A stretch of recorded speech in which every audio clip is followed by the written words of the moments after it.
Heyo heyo mga katigangers. Second break, lunch break. Masaya dahil may kanin. Ang hubad na hipon. Ang gulay namin, ang mahabang ano bang pangalan? Nakalimutan ko na. Anak naman ng estopado. At saka yung orange chicken, kanin. At saka ang aming soup ay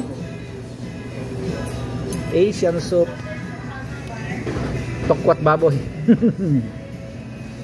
Tokwat kutumbol. Pero nakalagay doon miso soup eh.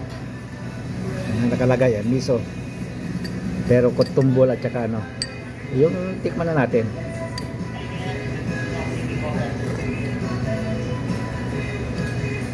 Talagang ano, parang Korean food talaga.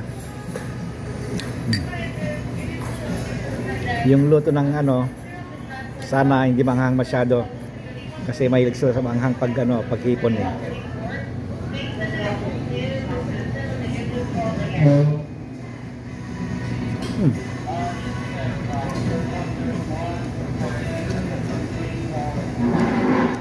Ibig sabihin may lasa.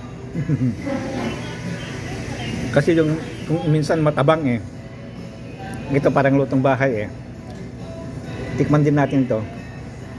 Gusto ko yung walang masyadong ano, yung gravy na linalagay kasi ayaw ko na masyadong matamis. Hindi ko mahilig, kaya lang hindi ko makita talagang binuhusan ng ano eh. Medyo matamis na ano eh. Gravy eh.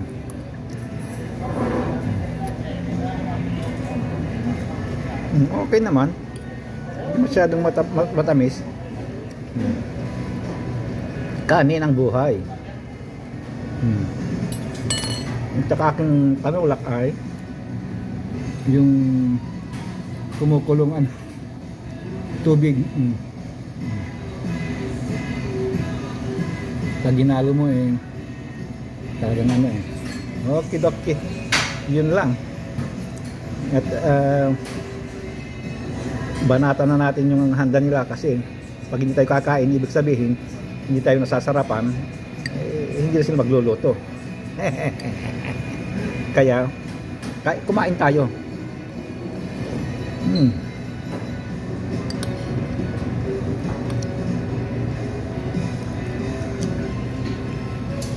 Wala pala akong ano dessert. Ayun ang mga ano, mga prutas na marami. Mga ano. Kaya lang at saka sa taas nun, kaya lang nagsawa na ako. Nung una ako rito, ay nako, takaw ko ng apple. Pero ngayon, kahit magkalat na dyan, hindi na tayo kakain. Ayan. Okay mga katigangers, bye bye na. At i-full blast natin ng kain. Bye bye.